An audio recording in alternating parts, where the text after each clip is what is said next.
Fala, meu querido aluno, tudo bem? Seja bem-vindo, seja muito bem-vinda. Você que se prepara para as carreiras militares, é um prazer enorme, uma satisfação gigantesca receber você aqui no curso de redação para carreiras militares do Alfacom. Meu nome é Volner Ribeiro, vou ser o seu professor de redação e o meu objetivo é ajudar você a chegar lá produzindo um texto que seja muito satisfatório. Bacana?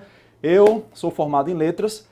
Trabalho com língua portuguesa já há 20 anos, comecei a dar aula no ano 2000, fui militar também, né? Sou um patriota de mão cheia e eu acredito que você que aspira às carreiras militares também seja patriota, tá certo? Servi como oficial do Exército lá no 19º Batalhão de Infantaria Motorizada na cidade de São Leopoldo, no Rio Grande do Sul, mas sou cearense, filho de cearense da Gema. E a gente vai trabalhar redação com foco, né, como eu já disse, para as carreiras militares, tá bom? E a gente vai aprender muito aqui no nosso curso, porque o meu objetivo é ajudar você a chegar lá, a realizar o seu sonho de ser ou da Marinha, ou do Exército, ou da Aeronáutica. E conte comigo, bacana?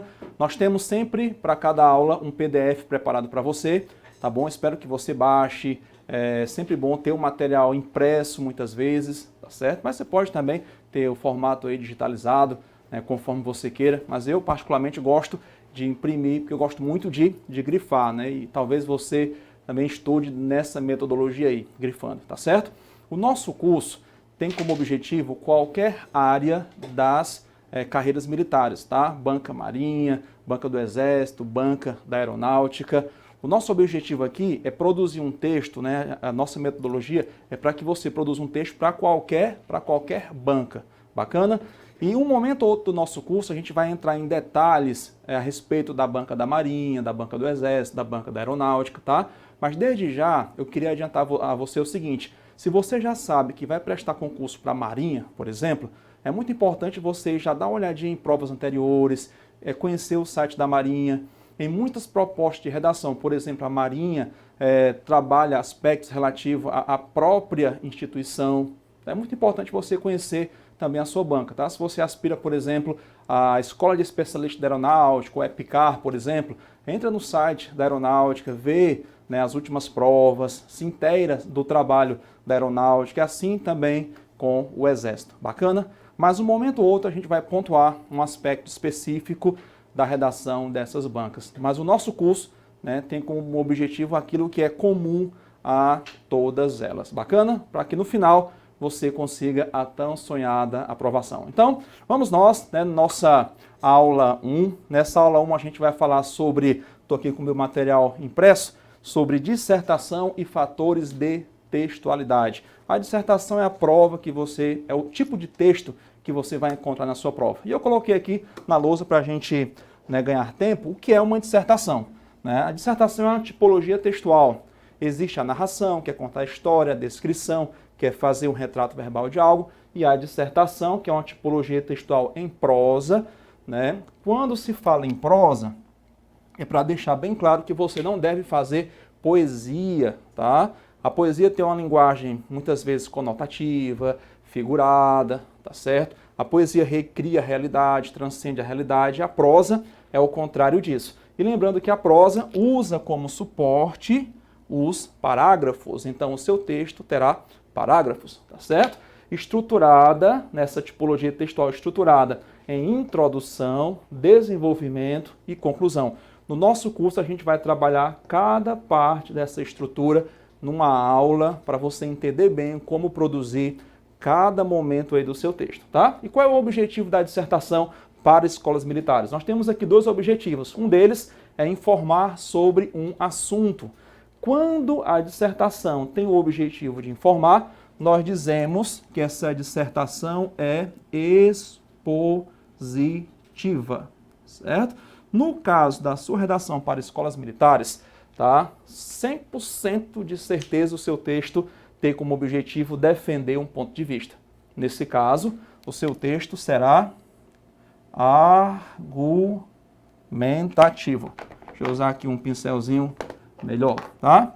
Argumentativo. Pronto, isso aqui está melhor. Então, grande chance, 100% de chance de o texto que você vai produzir exigir que você proceda à defesa de um ponto de vista. Vamos aqui para os nossos slides. Eu queria mostrar a vocês um exemplo de texto expositivo, aquele cujo objetivo é apenas informar sobre um determinado assunto. Olha só, temos aqui um texto falando sobre bactérias, né? Bactérias. Nesse texto nós lemos o seguinte, ó. As bactérias são seres unicelulares e estão entre os menores organismos conhecidos.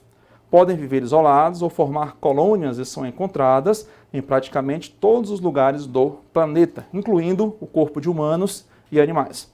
Estes pequenos seres podem viver na presença de oxigênio, aeróbias, na ausência de ar, anaeróbias, ou ainda serem facultativas e viverem em ambientes com ou sem ar. Então você percebe aqui facilmente que esse texto não tem o objetivo de defender um ponto de vista. Portanto, nós temos aqui um texto que é expositivo. Tá? Agora, quando a dissertação tem como objetivo defender um ponto de vista, e esse ponto de vista a gente vai chamar de tese, tá? A tese é a ideia central do seu texto. A gente vai trabalhar isso bem numa aula sobre como construir a tese, mas já adianto que toda dissertação argumentativa tem uma tese que vem na introdução do seu texto, preferencialmente aí sendo a última frase da introdução. Quando a dissertação traz uma tese, o objetivo aí é o quê? É defender essa tese. Temos aqui um texto para a gente ler, um texto argumentativo. Em seguida a gente vai proceder à análise dele. O texto tem como título o seguinte: crise do mercado ou crise do sujeito? Vamos lá, vamos ler. Em seguida a gente vai fazer algumas considerações identificando tese e argumentos que o autor utiliza para comprovar o ponto de vista dele. Lemos assim, ó. Muitos dizem que a crise de Wall Street em 2001 e 2002 é um feito da ganância. Minha previsão é um pouco diferente. Desde o início do século XIX, deixamos de calcular o valor social de cada um com base no lugar, na classe, na família em que nasceu. Para definir o valor de uma pessoa, suas riquezas começaram a contar mais do que sua origem. Passamos de uma época em que venerava o ser, nobre, burguês ou escravo, para uma época que venerava o ter.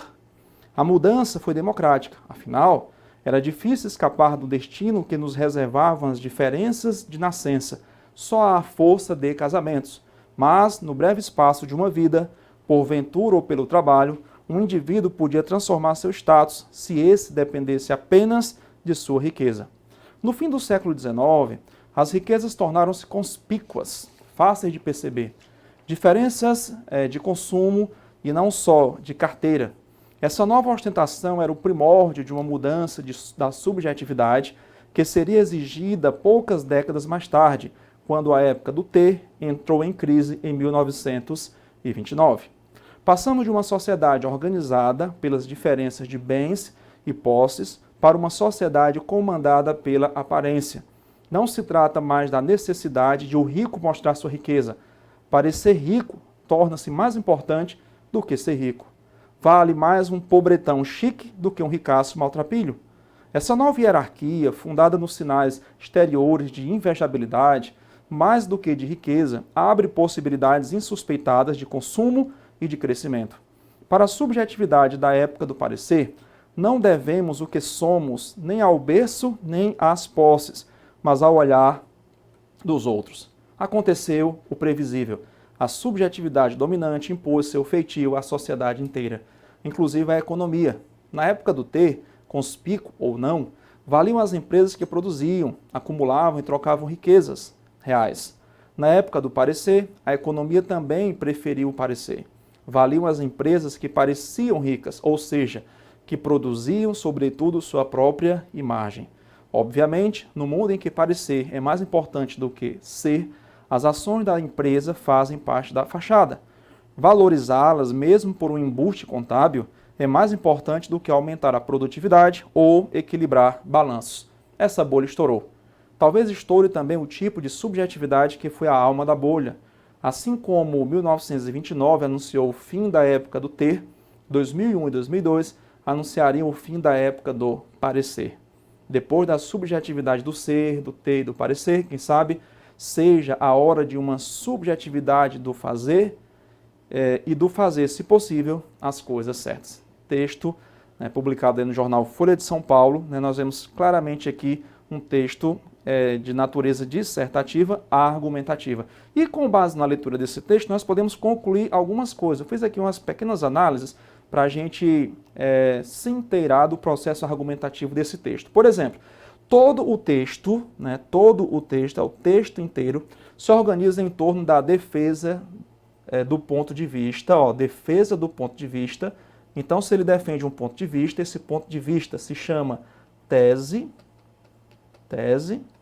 pautada na seguinte ideia. Então, qual é a ideia que ele vai defender? Nós temos essa ideia aqui. A ideia que vai ser defendida tem que ser muito clara, tanto para quem escreve, como também para o corretor da sua redação, que é aquele que vai dar a nota. E aqui nós temos a seguinte ideia. Ao contrário do que afirmam muitos, a crise de Wall Street não é um efeito da ganância, e sim o fim da época do parecer. Então, olha só, quando você tem uma tese, essa tese só tem validade se ela é defendida com argumentos racionais, coerentes, lógicos, tá? E aí, no desenvolvimento do texto, a gente vai percebendo que essa defesa acontece. Por exemplo, para explicar a crise de Wall Street de 2001 e 2002, o autor analisa 3 grandes maneiras de calcular o valor social do homem. Foi isso que nós percebemos no texto, que é o ser, o ter e o parecer. O que mais? A primeira maneira, que é o ser, era anterior ao século XIX, quando o valor social do homem era calculado com base na classe social. O que mais? O que, num primeiro momento, era algo democrático, a passagem do ser ao ter, passou a ser também discriminatório, porque mais importante do que ter era ostentar. Bacana? Câmera? Então, olha só, o que nós já vimos até agora? Que a dissertação é uma tipologia textual em prosa, não posso usar de poesia, tá? Não posso fazer versos, os versos são o suporte da poesia, os parágrafos são o suporte da prosa, nosso texto terá introdução, desenvolvimento e conclusão, e o nosso texto para escolas militares irá defender um ponto de vista, ou seja, o nosso texto será argumentativo. Nós vimos aqui um exemplo de um texto argumentativo, comentamos esse texto, e é nessa linha que o nosso trabalho vai seguir, tá? A gente vai ter que produzir um texto dissertativo argumentativo que agrade ao corretor, porque agradar ao corretor significa que vai agradar a gente também. Bacana? Olha só, quando se fala de dissertação, câmera, nós temos o seguinte, a dissertação é um texto não literário. Eu fiz questão de destacar isso aqui, porque se alinha com aquele pensamento inicial. Nós vimos que lá no começo que você tem que fazer um texto em prosa. Tá? Esse texto em prosa é um texto não literário. O que é um texto não literário? É um texto que trabalha com a denotação. O que é a denotação? É a linguagem literal.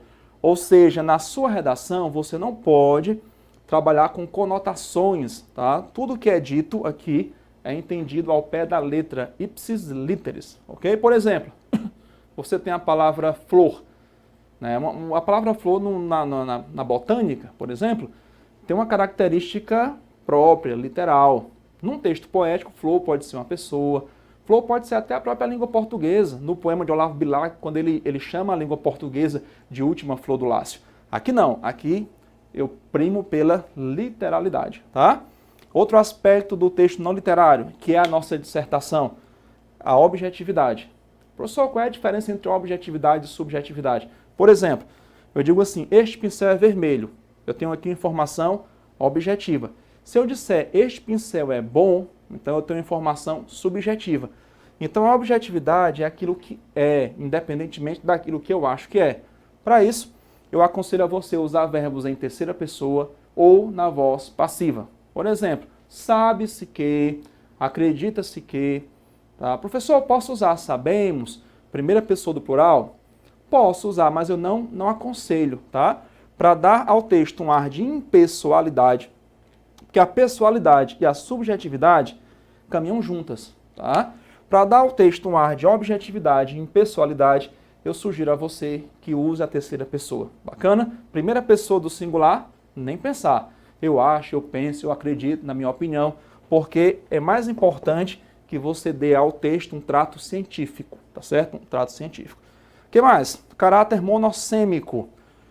Cada estrutura, cada frase, cada ideia deve ter sentido único. Não deve dar margem para mais de uma interpretação. Quando se trata do texto literário, o texto literário, sim, é polissêmico, é plurissignificativo, muitas vezes trabalha até com ambiguidades intencionais. Aqui nós nem temos ambiguidades intencionais, aquele duplo sentido que gera falta de clareza, nem linguagem plurissignificativa. Aqui, aquilo que é dito é entendido de forma única, pontual, ok? Todo o texto não literário é uma documentação e análise da realidade, tá certo? Você vai trazer a realidade para a sua redação, como ele fez aqui no texto que nós acabamos de ler, né? Ele falou sobre a queda da Bolsa de Nova York de 1929, falou sobre a queda da Bolsa em Wall Street em 2001 e 2002, na verdade, probleminhas ali em Wall Street, né, com a Bolsa de Valores. Então ele trouxe a realidade para a redação, no entanto, o texto não é jornalístico, então não é só uma questão de documentar a realidade, é uma questão também de fazer uma análise da realidade, tá certo? Então na sua redação, aquilo que se diz é muito importante.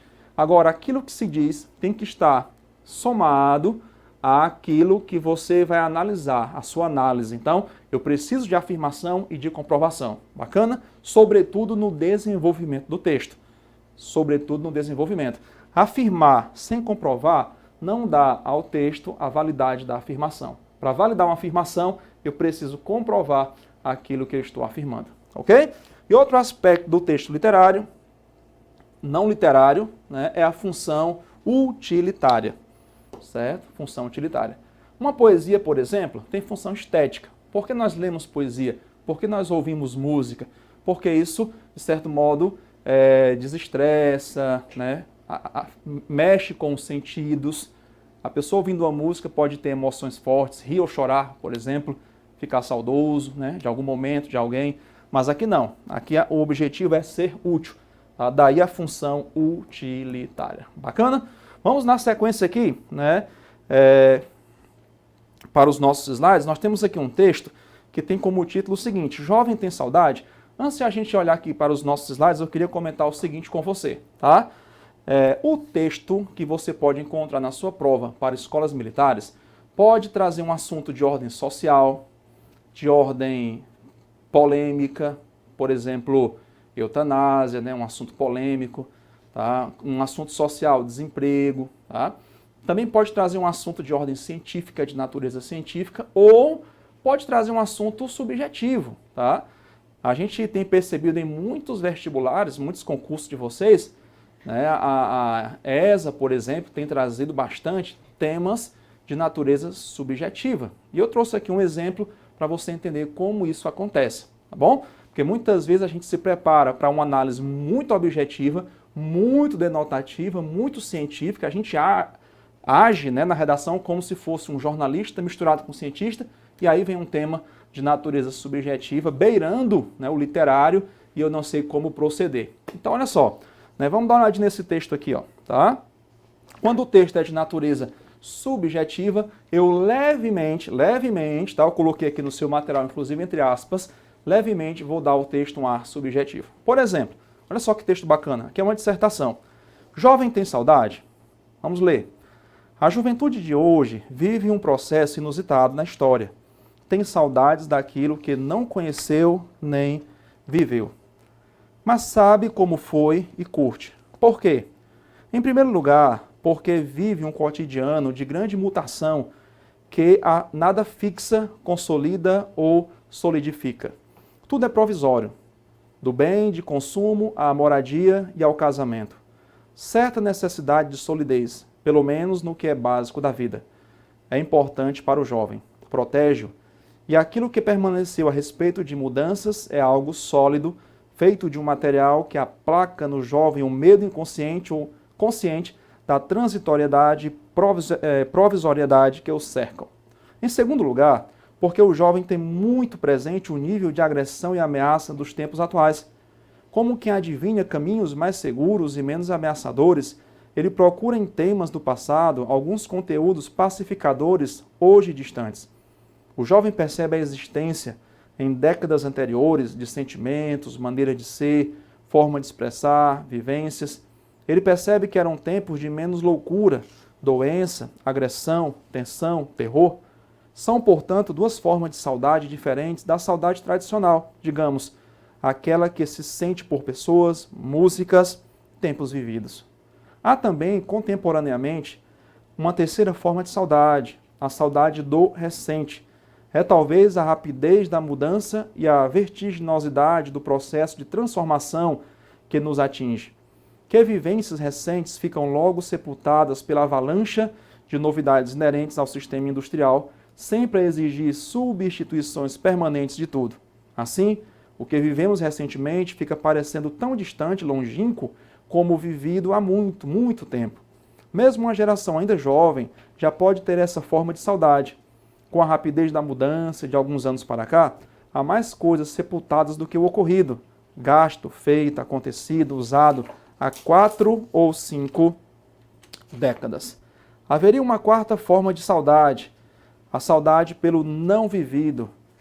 Há vivências, sofrências, pungências, sentimentos, impulsos, momentos adivinhados, absolutamente reais para a nossa sensibilidade, só que jamais vividos na realidade externa. É a saudade do não vivido, do apenas adivinhado na vastidão mutante e cortada de ventos imaginosos da sensibilidade humana. Né? Então, voltando aqui para o comecinho do nosso texto, né, e passando por todo ele, você vai percebendo o quê? Né? Que ele apresenta a fragilidade dos valores em tempos atuais, e isso faz o jovem sentir saudade de um passado não vivido, né, e que a saudade, no sentido tradicional, reforça e atualiza vínculos estabelecidos no passado. Aqui é um exemplo de como a subjetividade pode ser cobrada na sua redação. Tá? Esta aula nossa é só o começo de um grande trabalho que a gente vai desenvolver. Nós já sabemos o que é dissertação, já sabemos que a dissertação tem que ser em prosa, não posso fazer poesia, tem que usar parágrafos e não versos. Já vimos que o nosso texto tem que ser não literário, trabalhamos algumas características dele, tá certo? E para encerrar essa parte aqui e passarmos à parte final, queria destacar o seguinte, ó, resumindo, vamos aqui para o nosso slide, ó. Resumindo o que é dissertar, então eu não posso sair da aula 1 sem saber o que é dissertar, porque é isso que a gente vai fazer na nossa prova para as escolas militares, tá? Então vamos lá, dissertar é o quê? É expor um assunto, né? Você expõe um assunto, depois você analisa esse assunto, essa análise é a argumentação, assumindo um posicionamento em relação a ele. Esse assumindo um posicionamento em relação a ele, isso aqui nos liga àquilo que nós falamos no começo, chamado tese, certo? A tese é a frase, a ideia que vai trazer o seu posicionamento em relação ao assunto que você expôs e vai analisar. Em algumas ocasiões, há necessidade de fazermos a defesa de um ponto de vista, no caso, para as escolas militares, é o que você vai fazer, tá? Com argumentos que deem sustentação à ideia inicial levantada pelo redator. Isso quer dizer o quê? Deem sustentação, que você vai ter que fazer uso da melhor argumentação, da melhor estratégia argumentativa. A gente vai trabalhar isso em aula posterior. Em se tratando de provas militares, a argumentação é um elemento muito, muito presente. Bacana? E aí, né, para que um texto seja texto, ele precisa ter alguns fatores de textualidade. Esse material vem aí está escrito no seu material na página 4. Eu trouxe aqui para a lousa para a gente acompanhar esses fatores de textualidade. O que são fatores de textualidade? São fatores que indicam que um texto é, de fato, um texto. Sem esses fatores, o texto não será texto. Eu digo a você uma coisa, tá? Um texto não é um aglomerado de frases. Muitos alunos não têm muito trato com o texto escrito, né? não tem habilidade de escrever. Para muitos é terrível ter que produzir uma redação. Tá? Agora, eu preciso saber que aquilo que eu entreguei para o corretor tem que ser aceito como texto. Então, quais são os fatores que fazem aquilo que eu produzi ser considerado texto? Vamos lá. Primeiramente, a aceitabilidade. Né? Ele tem que ter as condições necessárias para que o meu texto seja aceito. Por isso, eu não posso fazer poesia, né? Não posso fazer versos, não posso fazer texto literário, senão ele não vai ser aceito, por exemplo. Tá? Coerência diz respeito à lógica, aquilo que eu digo precisa fazer sentido, Não pode ter contradição o meu texto. E essa ausência de contradição é tanto interna, dentro do texto, quanto externa. Ou seja, eu não posso escrever algo que não corresponde à realidade. Nós teremos uma aula depois só sobre coerência, tá?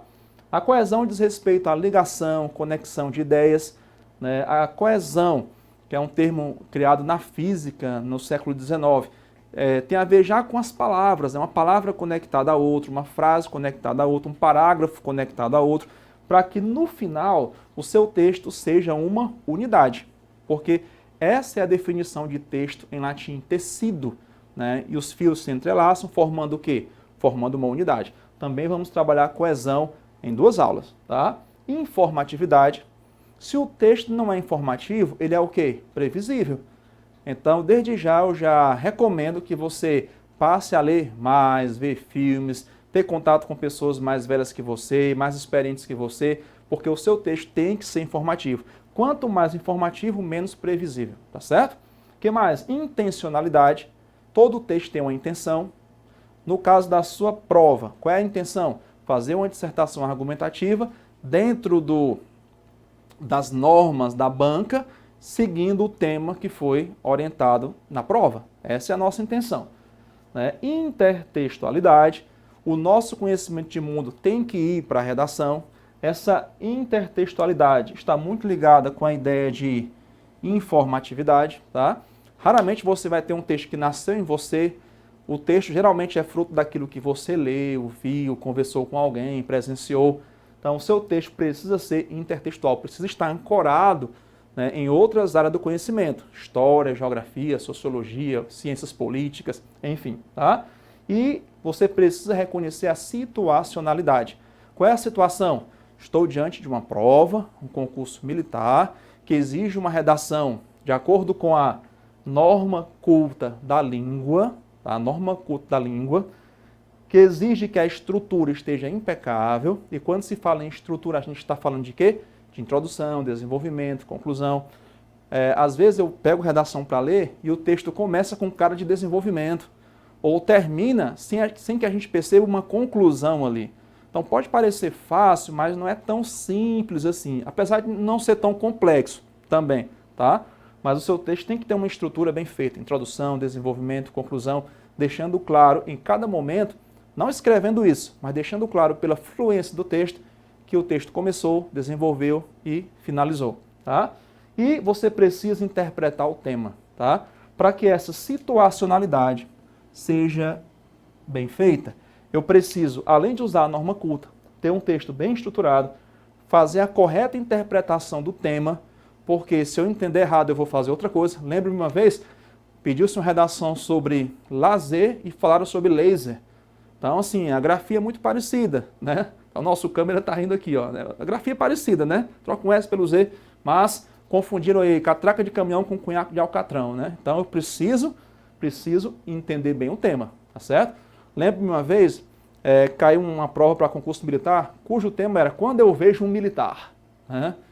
Então, a prova queria que você falasse do patriotismo que isso despertava em você, né? Teve um colega que colocou, quando eu vejo um militar eu fico todo arrepiado, né?